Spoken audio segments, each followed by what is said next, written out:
안녕하세요. 커피앤톡입니다. 오늘도 와주셔서 감사드리고요. 바로 사연 읽어보겠습니다. 안녕하세요. 50대 후반의 애청자입니다. 들을 때마다 정말 이런 사람들이 있단 말이야? 하며 놀라고도 했는데 평범하게 살아온 제게도 그런 일이 생기네요. 집안에 사람이 잘 들어와야 한다는 말을 들어본 적이 있습니다. 사람 사는 건 다 거기서 거기인데 사람이 잘 들어온다는 게 도대체 뭔지 잘 몰랐어요. 하지만 이번 일을 겪은 후 너무도 중요하다는 걸 알게 되었죠. 제게 큰 교훈을 준 그때의 일을 들려드리겠습니다. 여자는 출가 외인이라고 하던가요? 결혼하면 남편의 가족이 된다는 게 처음에는 내가 사랑하는 사람들과 어울릴 수 있는 새로운 가족이 되어간다는 말이라고 생각했지만 그렇지 않았습니다. 사실 저희 때만 해도 시집살이가 대단한 집이 많았죠. 저 역시 너무 힘들었던 시간이 있었어요. 결혼한 지 30년이 훌쩍 지났지만 가슴에 묻어둔 서름이 완전히 사라지지는 않더라고요. 거기다 제 시모는 남아선호 사상이 상당히 강한 분이셨고 제게 아직 태어나지도 않은 아이들의 성별까지 정해주셨던 분이었습니다. 거기다 무조건 첫째는 아들이어야 한다며 어찌나 입이 닳도록 말씀하시던지. 하지만 그게 제 마음대로 되는 일인가요? 삼신할매가 점지해준 첫째 아이는 딸이었답니다. 제게는 큰 축복이었지만 시모는 그 뒤로 진정한 시집살이가 뭔지 알게 해주셨죠. 거기다 첫째 딸아이까지 괴롭혀댔어요. 달고 나오는 게 뭐 그리 어려운 일이냐며 어찌나 구박을 했던지. 사춘기가 시작될 무렵 다신 할머니네 오지 않겠다고 제 품에서 한참을 엉엉 울었던 적도 있었습니다. 다행히 1남 1녀 출산을 한 덕에 둘째가 아들이라 첫째 딸 아이가 당한 괴롭힘이 둘째한테까지 내려가지 않았어요. 하지만 첫째를 대놓고 홀대하는 시모의 행동에 상처를 많이 받았죠. 그런 첫째가 안쓰러워 꽤 오래도록 품에 끼고 있었고 되려 더 어린 둘째에게 관심을 많이 못 준 시기도 있었습니다. 저는 시집살이가 얼마나 사람을 힘들게 하는지 너무 정확히 배웠어요.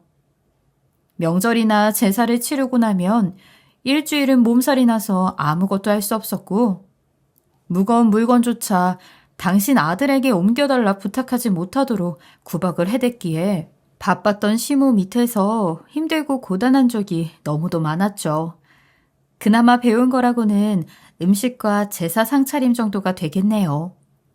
그렇게 힘들었던 제 젊은 시절을 보낸 후 세월이 쌓여 어느덧 제 아이가 장가를 가게 되어 며느리가 제게도 생긴다면 절대 시집살이를 시키지 않고 사랑으로 품어주리라 다짐하고 또 다짐했습니다.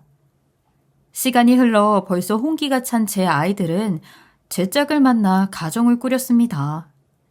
다행히 첫째 딸의 시모는 저와 동년배로 시집살이를 당해봤고 얼마나 힘든 건지 아는 분이셨기에 저와 같은 마음으로 며느리를 맞이하고 싶다며 상견례 때 말씀하셨습니다. 그 말을 꼭 지켜주시고 계시고요. 저의 하나뿐인 며느리는 평범한 집안의 싹싹한 성격에 참 예쁘게 표현하는 아이였어요. 저는 며느리에게 시집살이를 대물림하지 않기 위해 정말 조심스럽게 대했고 오랫동안 다짐해온 것처럼 제 온 마음을 다해 잘해주었습니다. 제 노력을 알아준 며느리도 제게 정말 잘해주었습니다. 시집 온 후 맞이하는 첫 명절에 이틀 전에 대뜸 제게 전화를 해서는 음식 준비할 재료를 사지 말아달라고 제게 부탁을 했어요. 처음엔 너무 당황했지만 자기가 내일 올 테니 그때까지만 기다려달라기에 며느리가 무슨 생각이 있겠지 싶어 믿어보기로 했고 진짜 다음날 아침 일찍 며느리가 집에 찾아왔어요. 며느리를 현관 앞까지 마중 나갔다가 깜짝 놀랐어요. 분홍색 큼지막한 보자기들이 신발장 안 가득 자리를 잡고 있기에 이게 다 뭐냐고 묻자 제가 만든 음식이 너무 맛있지만 그 맛있는 음식을 완성하기까지 제가 분명 많이 힘들고 고단할 것 같아 자기가 직접 준비해봤다며 음식 솜씨는 아직 많이 부족하지만 정성껏 만들었으니 예쁘게 봐주라는 겁니다. 허겁지겁 며느리가 챙겨온 음식들을 식탁으로 옮겨 열어보니 형형색색 전들이 어찌나 예쁘고 맛있던지, 거기다 제사 지낼 때 쓰는 음식은 간간하면 안 된다고 배웠다며 딱 알맞는 양을 따로 만들어 왔더라고요. 손도 야무지고 생각도 깊은 며느리 덕에 행복한 명절을 보내게 되었습니다. 거기다 한 번도 챙겨본 적 없는 저희 부부의 결혼 기념일을 어떻게 알았는지 꽃다발과 레드와인 그리고 와인과 잘 어울리는 음식과 과일까지 그걸 다 사가지고 집에 찾아와 레스토랑만큼 멋스럽게 플레이팅에 상을 준비해주며 소중하고 특별한 날을 평범하게 보낸다면 너무 아쉬울 것 같아 저희 부부의 결혼 기념일을 축하하는 마음을 담아 좋은 추억을 선물하고 싶어 챙겨와 봤다며 꼭 오붓한 시간을 보내시라는 말을 남기고 돌아가기도 했습니다. 그날은 제 결혼 생활 중 가장 뜻깊었고 평생을 살면서 꽃다발다운 꽃다발을 처음 받아본 날이었기에 정말 큰 기쁨이었어요.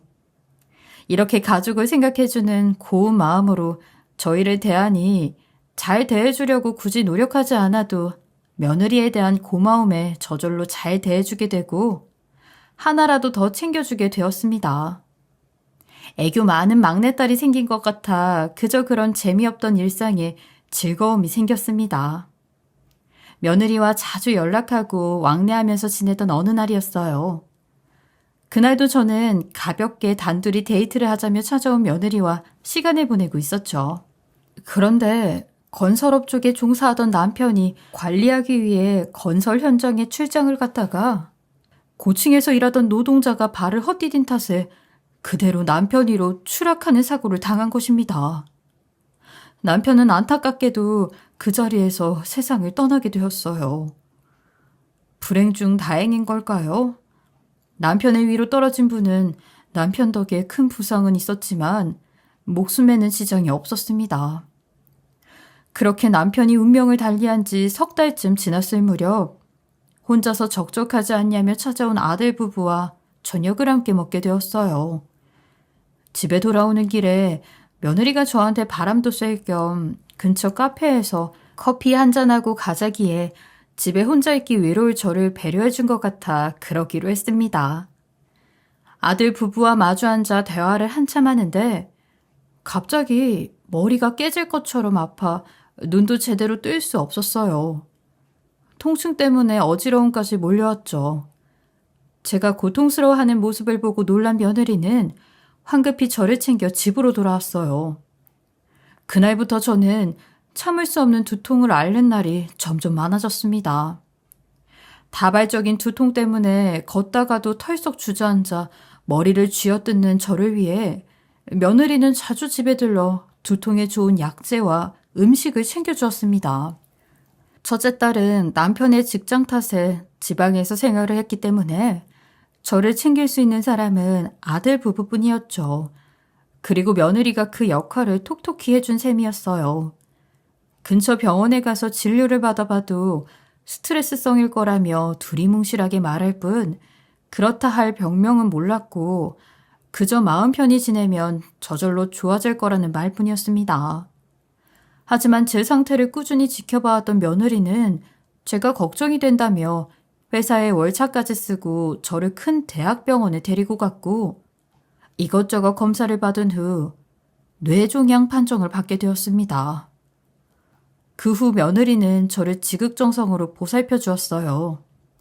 근무 중에도 틈틈이 전화해 제 상태를 체크했고 퇴근길에 꼬박꼬박 둘러 저를 챙겨주며 집에서 병원까지의 거리가 꽤 되어 혼자 가려면 힘들 거라며 저를 대신해 시간을 내서 직접 병원에 가서 약까지 지어다 주었죠.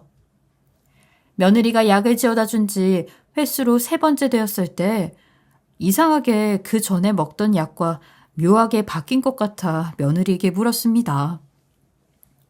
아가, 약이 조금 바뀐 것 같은데 어떻게 된 거니?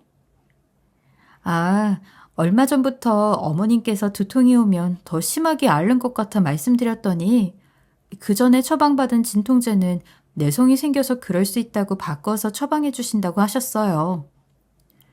그랬구나. 네 말처럼 근래에 통증이 더 심해졌었는데 신경 써줘서 고맙구나. 네가 나 때문에 고생이 많아. 고생이라뇨. 제가 해야 할 일을 하는 것뿐이니 너무 마음 쓰지 마세요. 약 잘 챙겨 드시고요. 얼른 좋아지셔야죠. 그럼 저는 일 때문에 회사 들어가 봐야 해서 가볼게요. 쉬세요, 어머님. 저는 담당이가 처방해준 약이라기에 아무 의심 없이 먹었어요. 며느리가 제 생각을 많이 해주는 게 느껴져 그저 고마울 따름이었죠. 가끔은 친자식보다 더 친자식처럼 느껴졌고 의지할 때도 있었으니까요. 하지만 약이 바뀐 뒤부터 몸이 점점 이상해진다는 걸 느꼈어요. 진통제가 약이 세져서 그런 거라고 애써 믿으려고 했고요. 그런데 자꾸 깜빡깜빡하고 어찌나 핑핑 돌고 어지럽던지 거기다 심할 때는 어린아이처럼 잠자리에 실수까지 했습니다. 약 때문이라고 하기에는 도가 지나치다는 생각이 들기 시작했어요. 하지만 가족들이 걱정할 걸 생각하니 쉽게 입을 떼기가 어렵더군요.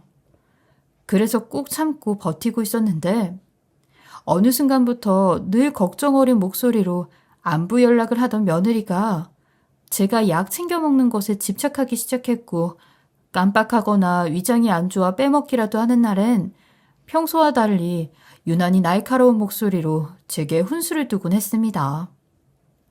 저를 걱정해주는 마음에 그렇게 표현이 된 걸 거라 생각하며 넘기기를 여러 번 제 오해였다는 것을 알게 되었죠. 며느리가 저를 대하는 태도가 묘하게 바뀌기 시작했거든요. 꼭 관찰이라도 하는 것처럼 집에 들러 몸이 더 안 좋아지거나 하지는 않느냐, 뭔가 평소에 없던 이상한 증상은 없냐, 약 먹고 났을 때 어떤 것 같냐며 꼬치꼬치 캐묻기도 하고 여태 한 번도 제 앞에서 인상조차 쓴 적 없던 며느리가 제가 약 기운에 깜빡깜빡하면 그것도 제대로 기억 못하느냐며 핀잔해주기도 했습니다. 자기가 챙겨온 약 효과가 없는지 확인했던 거죠. 어느 날은 아들이 저를 잘 챙겨달라고 부탁했는지 마침 연차라 하루 쉬게 된 며느리가 집으로 찾아왔습니다. 며느리가 집에 있는 반찬 몇 가지만 꺼내 대충 차린 점심이었지만 쉬는 날 저 때문에 고생하는데 안 좋은 소리 하고 싶지 않아 꾸역꾸역 먹은 후 소파에 앉아 멍하게 TV를 보다 그만 그 상태로 소변을 봐버리고 말았습니다. 하지만 저는 미처 제 실수를 알아채리지 못했고 상을 치우고 거실로 온 며느리가 코를 막으며 저를 나무라는 겁니다. 어머님, 지금 소파에 소변 보셨어요? 아, 냄새. 뭐? 어머, 아무 느낌 없었는데 어떡하니? 뭘 어떡해요? 치워야죠. 아, 얼른 화장실로 가서 씻고 오세요. 아니, 아무리 아파도 노망난 것도 아니고 자기가 소변을 본 줄도 모르면 어떻게 하자는 거야? 저는 더러워서 못 치우겠으니까 씻고 나오셔서 어머님이 닦으세요. 그래, 내가 치울 테니 두거라. 아우, 내가 왜 이러지 정말. 아가, 이런 모습을 다 보이고 미안하다. 저는 대충 씻고 나와 뒷정리를 마친 후 며느리 볼 자신이 없어 피곤해서 그런 것 같으니 방에 들어가 한숨 자겠다고 둘러댄 후 급히 며느리를 피해 방으로 들어왔고 침대에 몸을 누운 채 제 스스로를 한탄했어요. 몸이 아픈 것도 모자라 2살짜리 아이처럼 변해가는 제가 싫고 무서워서 눈물이 났습니다. 이불을 푹 뒤집어 쓰고 소리 없이 울고 있을 때 거실에서 며느리가 통화하는 소리가 들려왔어요. 며느리가 자신의 엄마와 통화하는 듯해 처음엔 신경 쓰지 않았지만 갑자기 목소리를 낮추고 조용히 통화하기에 저나 제 아들의 이야기일 것 같다는 생각에 저도 모르게 귀를 기울이게 되었고 그 통화 내용은 엄청난 충격을 제게 안겨주었습니다. 최근 제 몸이 이상해지기 시작한 것은 다 며느리가 지어다 준 약 때문이었으니까요. 약이 갑자기 변했던 이유는 사실 제 담당 의사가 아닌 자신의 지인을 통해 바꿔치기 한 약을 지어왔던 것이었죠. 제 유산을 노리고 말이에요. 남편을 떠나보낸 후 제게 상속된 그이의 사망보험금이 어림잡아 2억 정도 되었던 것을 아들을 통해 며느리가 알고 있었고, 거기다 제가 아프다고 하니까 제가 죽을 때 자식들 앞으로 남겨질 모든 유산이 욕심났던 거죠. 머릿속이 하얘지고 아무 생각도 들지 않았어요. 참하고 예쁜 며느리가 그런 말도 안 되는 짓을 저질렀다니 제 두 귀로 톡톡히 듣고도 믿을 수 없었습니다. 하지만 좀 전에 제 행동까지 생각해보면 전혀 이상할 게 없었어요. 갑자기 약이 바뀐 이유도 다 그런 탓일 테니까요. 며느리가 통화를 끊고 얼마 후 외근을 갔다 일찍 퇴근했다며 아들이 찾아왔습니다. 혼란 속에 아들의 방문이 어찌나 반갑고 눈물이 날 것 같던지, 하지만 애써 내색하지 않았습니다. 겨를이 없던 터라 며느리의 통화 내용을 녹음하지도 못했고, 지금 걸고 넘어진다면 그럴싸한 증거가 없어 분명 약을 처방해준 곳에 실수로 치부하고 넘어가게 될지도 모르는 일이었으니까요. 그렇다고 제가 이렇게 망가진 이유를 알고도 손 놓고 있을 수 없으니 일단 증거를 무조건 모으기로 했습니다. 저는 같이 저녁 식사라도 하자는 아들을 뒤로 한 채 아들 부부를 돌려보냈고, 베란다에서 그들이 저희 아파트 단지를 빠져나가는 것을 제 눈으로 확인한 후 며느리가 지어다 준 약을 모조리 쓰레기 봉투에 담아 꼭꼭 묶은 후 단지 분리수거장에 가져다 버렸습니다. 증거물로 남겨놓을 딱 한 봉지의 약만 빼고 말이죠. 다음날 저는 병원에 가서 진료를 받은 후 원래 제가 먹어야 할 약을 처방받았고, 며느리가 바꿔치기 한 약을 아무것도 모르는 척하며 이 약을 먹었더니 몸이 안 좋아졌다고 둘러대며 약 성분을 물어보았더니 의사의 말로는 뇌종양인 제가 먹었을 때 뇌의 기능이 저하되고 산소 공급이 원활하지 못해 치매와 같은 증상을 단기간에 보이게 될 뿐 아니라 그 약을 꾸준히 먹게 될 시 생사를 장담할 수 없다고 설명해 주었어요. 저는 벌렁거리는 가슴을 부여잡으며 최대한 침착하게 의사에게 약에 대한 소견서를 꼭 받아야 한다고 말했지만 처음엔 곤란하다고 하더군요. 저는 대략 2주 정도 이 약을 하루도 빠짐없이 먹었으며 이 약으로 저에게 해를 입히려는 사람이 있다고 꼭 증거물로 남겨야 한다고 간곡히 부탁한 덕에 절대 다시는 섭취하면 안 된다는 당부와 함께 소견서를 받아낼 수 있었습니다. 증거자료를 아무도 모르는 곳에 보관하기 위해 저는 오래된 장롱 밑에 넣어두었어요. 며느리 앞에서는 점점 심각해지는 모습을 보여주기로 마음먹었고, 언제 며느리가 찾아올지 몰라 혼자 있는 시간 동안 수도 없이 치매가 온 사람의 모습을 찾아보고 흉내내며 연습했던 것 같아요. 시시때때로 아들과 며느리는 저희 집에 찾아왔고, 저는 며느리에게 멀쩡한 제 모습을 들키지 않기 위해 아들까지 속여야 했습니다. 저는 말도 어눌하게 하기 시작했고 기억이 안 난다며 온몸으로 쇼를 하기도 했죠. 결국 저는 아들 부부 집으로 들어가서 지내게 되었습니다. 처음에는 너무 끔찍했지만 호랑이를 잡으려면 호랑이 굴에 들어가야 하는 것이 당연지사 며느리는 저를 챙기는 것이 싫었는지 아들 앞에서는 상냥하게 저를 대했지만 단 둘이 있을 때는 화가 잔뜩 서린 표정을 한 채 저를 무시하기 바빴고, 제가 바보 같은 꼴을 보일 때마다 저를 앞에 두고 비웃기도 하고 혼잣말로 오래 끌지 않았으면 좋겠다고 속삭이는 모습까지 보이며 며느리는 시간이 흐를수록 점점 더 표독스러워졌습니다. 남편의 목숨값 2억과 제 명의로 된 집 한 채 때문에 말이죠. 그렇게 하루하루 버티던 어느 날 첫째가 제가 걱정된다며 지방에서 올라왔어요. 그 소식을 들은 며느리도 퇴근 후 저녁쯤 집으로 돌아와서는 정말 기가 막히는 소리를 해대는 겁니다.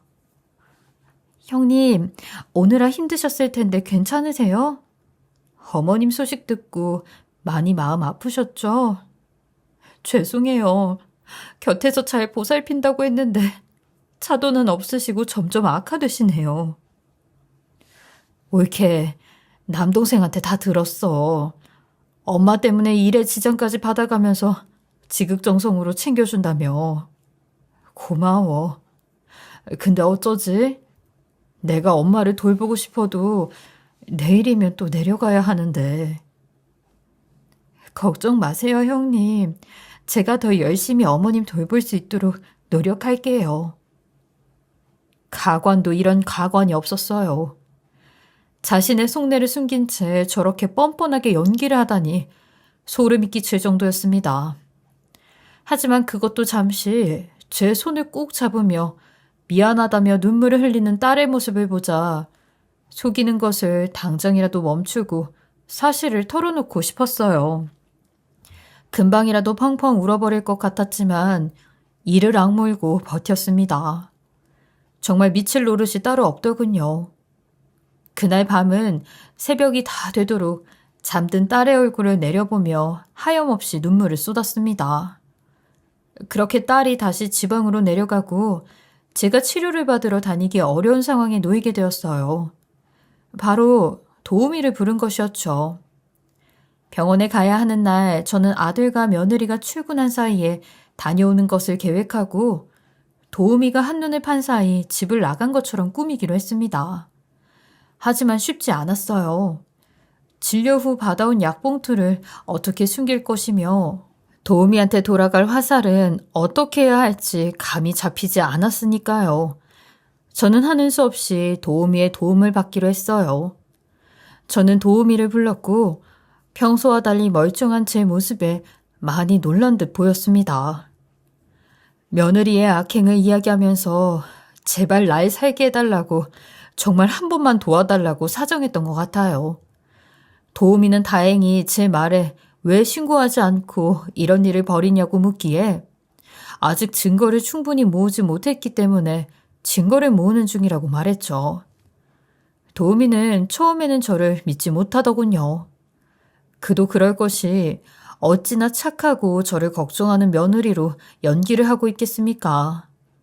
제가 도움이라도 제 말을 믿지 못할 건 당연했어요.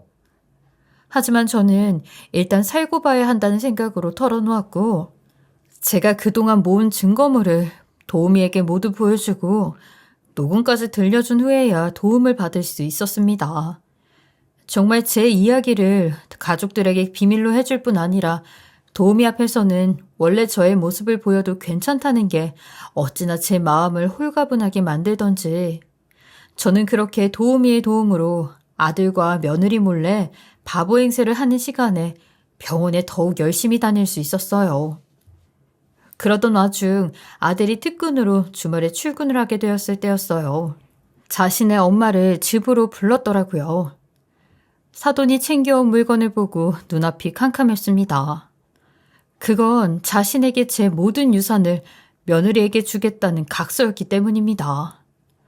욕망 가득한 눈을 한 채 제 손을 잡아 끄는데 어찌나 힘이 세던지 제 엄지손가락에 인주를 잔뜩 묻혀 챙겨온 각서에 지장을 찍었습니다. 아주 제 손을 꾹꾹 누르더군요. 그리고 나서 제 지장이 찍힌 각서를 보더니 입이 귀에 걸린 채 한다는 말이 정말 소름 끼쳤습니다. 드디어 고지가 얼마 안 남았어. 어머님, 이제 그 끈질긴 명줄만 좀 어떻게 해줘요. 노잣돈 넉넉히 챙겨드릴 테니까 빨리 돈 내놔요.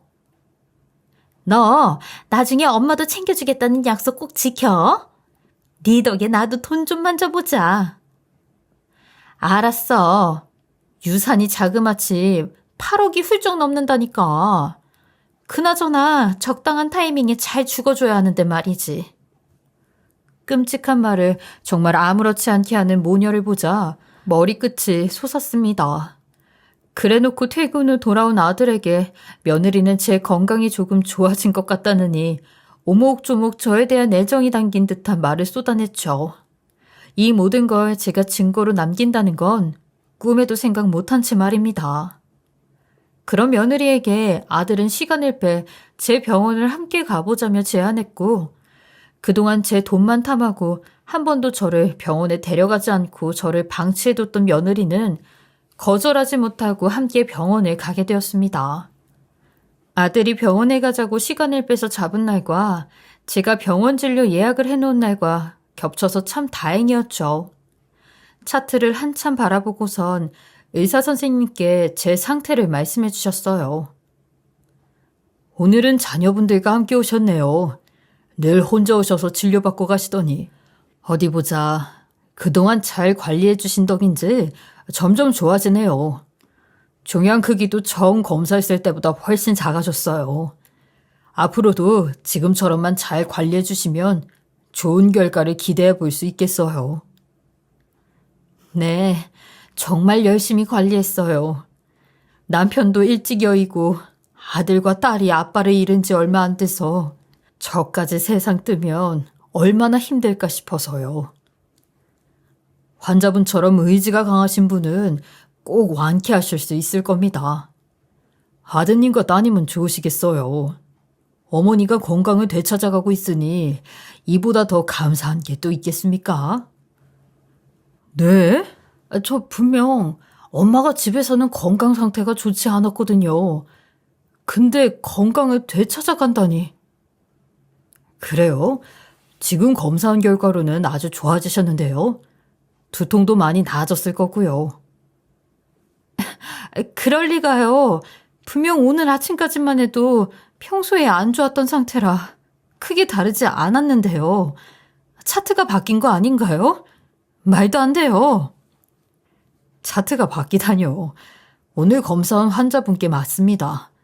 제가 그런 것도 확인 없이 말씀드리진 않죠. 아이들이 뭔가 오해가 있었나 봐요. 선생님, 아무튼 감사합니다. 다 덕분이에요. 더 열심히 관리해서 꼭 오래오래 살아볼게요. 감사합니다. 평소에 자신들이 봐오던 모습과 달리 너무나도 멀쩡한 제 모습에 아들도 며느리도 놀라 입을 다물질 못했습니다. 집으로 돌아가는 내내 아무도 입을 열지 않았어요. 섣불리 말이 나오지 않았던 것 같아요. 저는 아들에게 아들 부부의 집이 아닌 제 집으로 가달라고 말했고 30분쯤 후 도착했습니다. 아직도 얼떨떨한 아들에게는 미안하지만 세상이 다 떠나간 듯 멍한 며느리를 보고 있자니 이제야 묵은 채찍이 내려가는 것 같았습니다. 저는 제 방에 들어가 예전에 의사에게 받아둔 며느리가 조작한 약에 대한 처방전을 챙겨 나왔고 그동안 모아둔 증거들을 거실 테이블에 모두 펼쳐놓았습니다. 아들이 이게 다 뭐냐는 듯한 눈빛으로 저를 바라보았다. 증거 자료를 들춰보기 시작했고 며느리는 다 아는 듯 눈을 질끈 감더라고요.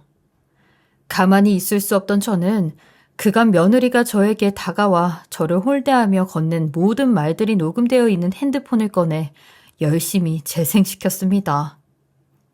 이게 다 뭐예요? 그 녹음은 또 뭐고? 아들, 그동안 속여서 미안해.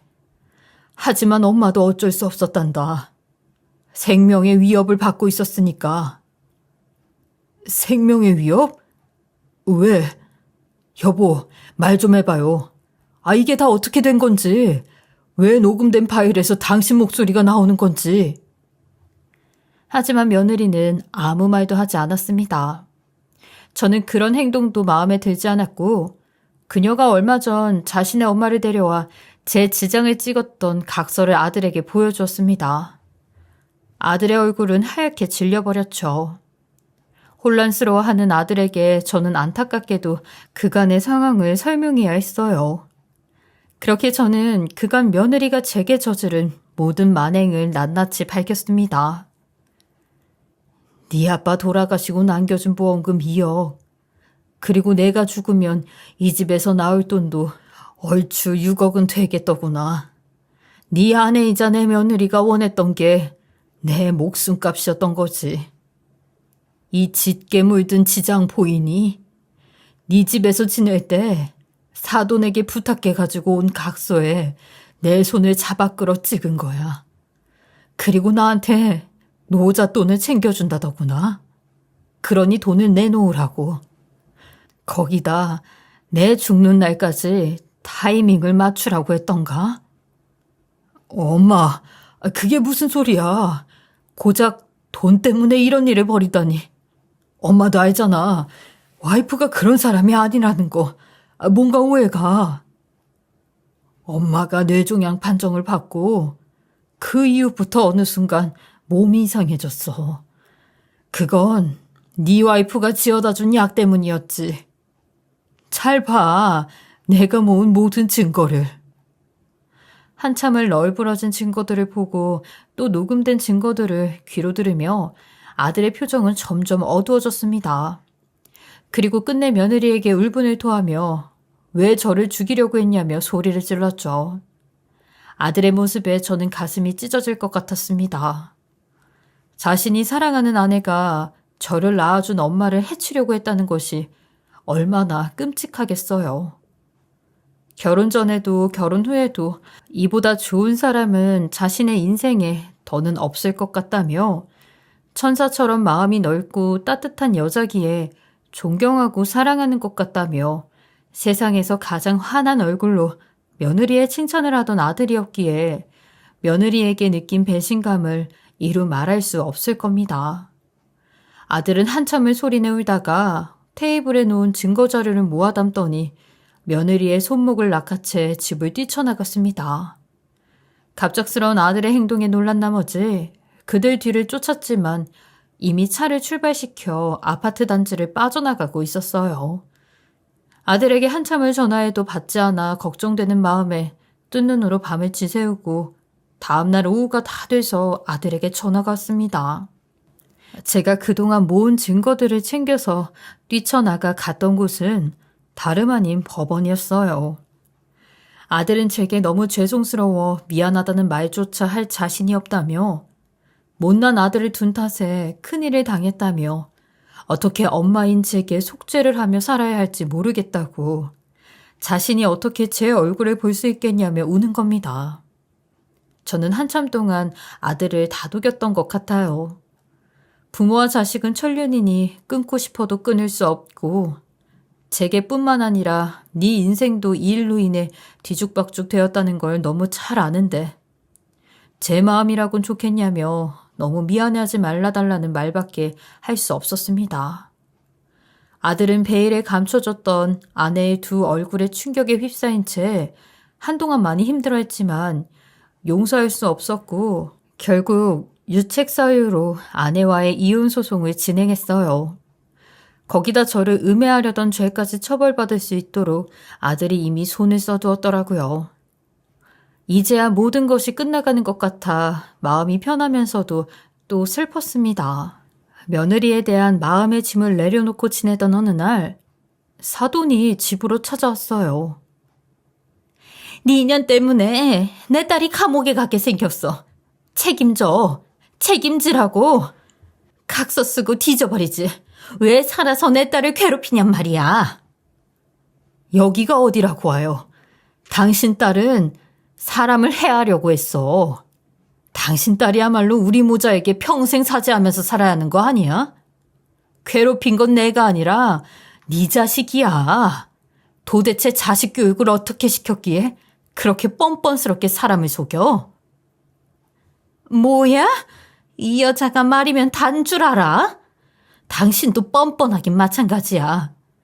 독한 년이 자기 새끼들까지 다 속여놓고. 당장 돌아가. 안 그러면 경찰 부를 거야.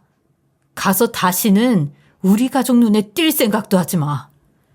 결국 분에 못 이긴 사돈은 제 머리채를 잡는 것도 모자라 집에 있는 것들을 모조리 부수기 시작했고 다행히 저희 집에서 들려오는 소란스러운 소리에 옆집 청년이 경찰에 신고해준 덕에 큰 해를 입지 않고 상황이 마무리될 수 있었습니다.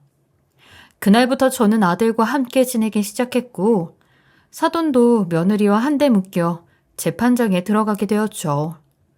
소식을 들은 첫째 딸은 짐을 바리바리 싸들고 저를 챙기며 지내겠다고 이제는 그 누구도 믿지 못한다며 아이들까지 줄줄이 데리고 집으로 들어왔고 사위가 변호사를 소개해준 덕에 며느리 일에 대해 더욱 힘을 가할 수 있었습니다. 며느리는 가족들이 저와 함께 있음을 알면서도 저에게 찾아와 자신의 엄마가 저지른 일이라도 천차가 안 되겠냐며 제발 자기 모녀들을 넓은 아량으로 한 번만 봐주라며 끝까지 뻔뻔하게 요구를 하더라고요. 저는 그런 며느리에게 예정을 생각해서 더욱 봐줄 수 없다고 쐐기를 박았습니다.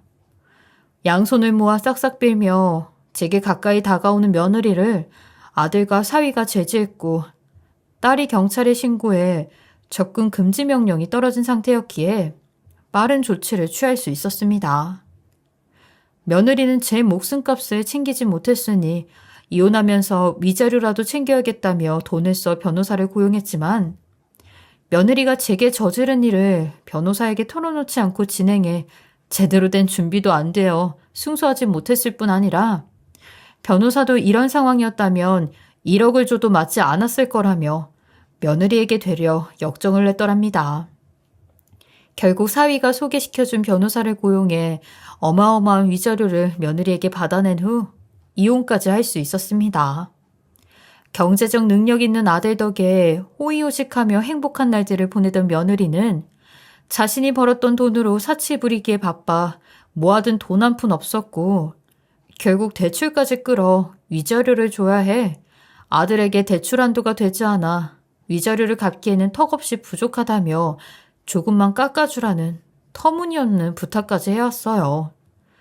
들은 척도 안 한 아들은 또 신고당하기 싫으면 완만하게 위자료 갚고 끝내자고 했고 대출 한도가 나오지 않는다는 말이 거짓이 아니었던 며느리는 어쩔 수 없이 자신의 아빠가 평생을 일궈 마련한 집을 팔고 아빠의 퇴직금까지 탈탈 털어 부족한 위자료를 메꿨다고 합니다. 나이 60이 넘어 다시 사회에 나가 일을 시작하게 된 사도는 자신의 이름으로 대출을 끌어와 작은 사업을 시작했지만 잘 되지 않아 3개월 만에 망해 막노동을 뛰어야 했지만 나이가 많이 들어 고용해주는 곳이 없어 한순간에 길바닥에 나앉게 되었습니다. 거기다 저를 해치려고 했던 것에 대한 벌로 자신의 엄마와 함께 나란히 손잡고 죗값을 치르러 들어간 탓에 빚을 갚지 못해 이자가 어마어마하게 불었고 며느리도 신용불량자 신세로 전락해버렸죠.